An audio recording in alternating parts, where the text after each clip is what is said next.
2019 ишке кирген бийликтин, жарандык коомдун жана медианын социалдык өнөктөштүгү долбоору 2 жыл аралыгында жигердүү натыйжасын берди. Бул аркылуу карапайым элдин үнүн, айыл тургундарынын көйгөйлөрүн жергиликтүү бийлик бутактарына жеткирүү мүмкүнчүлүгү пайда болду. Мисалга, Баткен облусуна караштуу Лейлек районунда кары адамдардын өздүк маалымат базасы түзүлдү. Айыл өкмөттүн алдындагы кичи коомдук кеңеши алардын саламаттыгын белгиленген тартипте көзөмөлдөп турууга жетишти.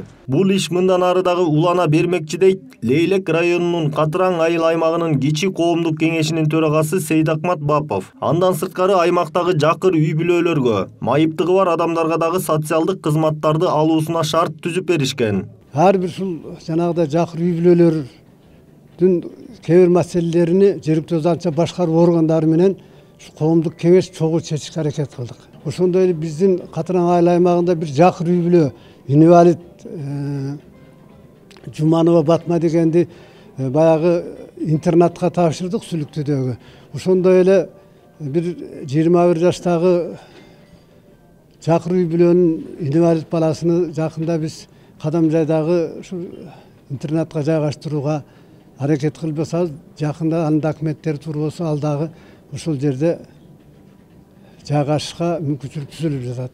Ачык коом, ачык маалымат каражаттары долбоорун ишке ашырууга мамлекеттик органдардын жерлердеги коомдук кеңештеринин көмөгү чоң болду. Аталган кеңештин мүчөлөрү аймактарга барып, эл менен жолугушууларды өткөрүп жүргөн маалда айрым райондордо жергиликтүү администрация же айыл өкмөттөрүнүн эмдигиче сайттары иштебей келгени ачыкталган. Мындан улам бийликтегилер менен карапайым калктын ортосунда байланыштар болбой келген. Биз ар кайсы дубанда биз деген жанакындай аянтчаларды түзүп, аңгемелешкен аянтчаларды ошол негизинде биз дагы бир топ жанакындай көйгөйлөрдү аныктап, ошол аянтчаларга мисалы мамлекеттик жергиликтүү бийликти чакырып, ошол жактагы жанакы кичи коом кеңештеринин мүчөлөрүн, активдүү жарандарыбызды чакырып, анан ошондо талкуулап бир топ көйгөйлөрдү аныктап ошондой жүрдүк. Борбор Азия өлкөлөрүнүн арасында Кыргызстан сөз эркиндиги бар, демократиялуу өлкө экени талашсыз. Маалыматтын дээрлик бардыгы өлкөнүн булуң бурчуна бир эле учурда бирдей жетет.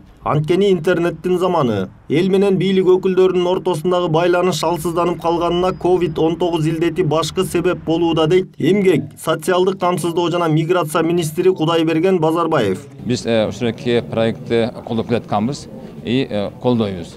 Биз ушул проект менен бирге Таласта болгонбуз, булар менен бирге биз Нарында болгонбуз. Бул проектти биз колдоп атабыз. Анткени биздин коом бул ачык коом. Биз ошол менен алектеп дагы жүрөбүз. Ал эми ачык коом, ачык маалымат каражаттары долбоорунун координатору мындан ары дагы аталган долбоор ишин уланта берет деген ишенимин билдирди. И все это дало определенный выхлоп, то есть те... Ооба, долбоор 2019 жылы Кыргызстандын аймагында евро биримдиктин колдоосу менен ишке кирген. Менимче, жерлерде бийлик бутактары менен маалымат каражаттары жана карапайым элдин ортосундагы байланышты түзө алдык десем жаңылыш болбос. Бул аркылуу телерадиолордо түз эфирлерди уюштуруп турдук, андан сырткары тренинг сабактарды жүргүздүк. Бүгүн Борбор калаада бийликтин, жарандык коомдун жана медианын социалдык өнөктөштүгү долбоору 2 жылдын отчетун коомчулукка чыгарды. Бул үчүн атайын конференция уюштурулуп, тиешелүү кызматтын өкүлдөрү, жарандык коом жана жерлерден келген коомдук кеңештердин мүчөлөрүнө аянтча түзүлдү. Коомдук кеңештердин эң жакшы натыйжалары презентацияланып, жарандык коомчулук жана массалык маалымат каражаттары менен мамлекеттик органдардын өз ара аракеттенүүсүн жакшыртуу боюнча сунуштар талкууланды. Соңунда резолюция кабыл алынып, министрлер кабинетинин кароосуна жөнөтүлдү. Айдар Темиралиев, Жантай Макенов, Пирамида.